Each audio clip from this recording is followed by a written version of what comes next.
點知成個命在人在，要留得住條命，就要將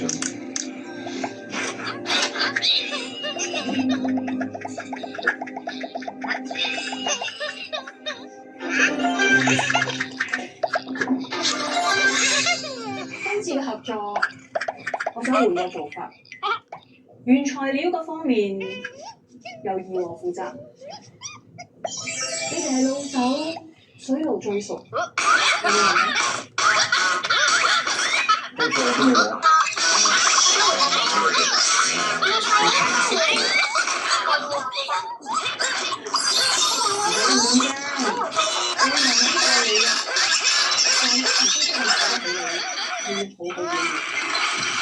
叔叔，邊個嚟㗎？原來有靠山。佢係我哋嘅老闆，我哋都叫佢做陳叔叔。第日有機會介紹俾大家。我想講嘢嘅。我唔想講，係佢唔俾我提啫。話咩？到時時機成熟嘅時候，就會話俾大家知。咩人嚟㗎？做咩？心急別見家長啊！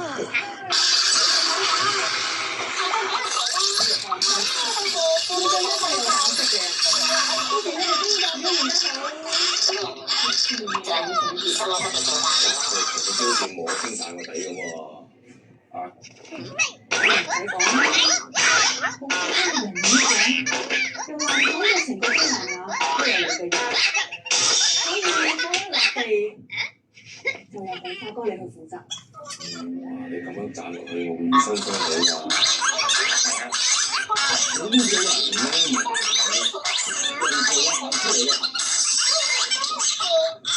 呢個料煮包樂整條線，我哋都有人，仲要揾手法熟練，而且我呢個份度可以話我哋自己控制，所以我哋發嘅貨一定令大家滿意。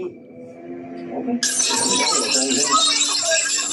之我哋大家分工明白，大家守好自己嘅崗位，有錢咁做生意就可以越做越大。講到錢啦，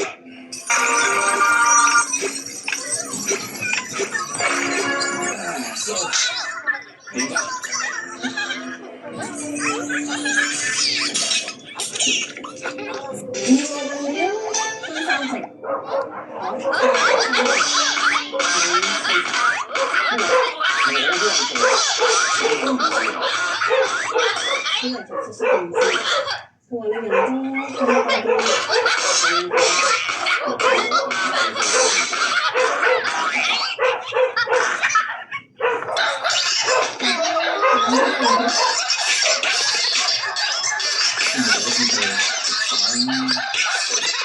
上次嗰間貨都俾買掃晒喎，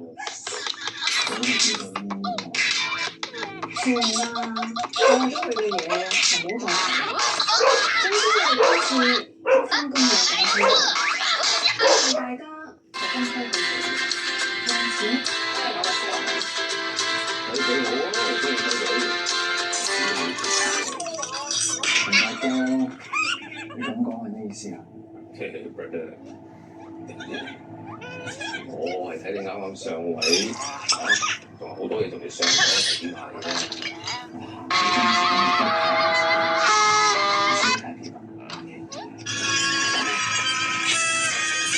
邊個話你冇本事啊？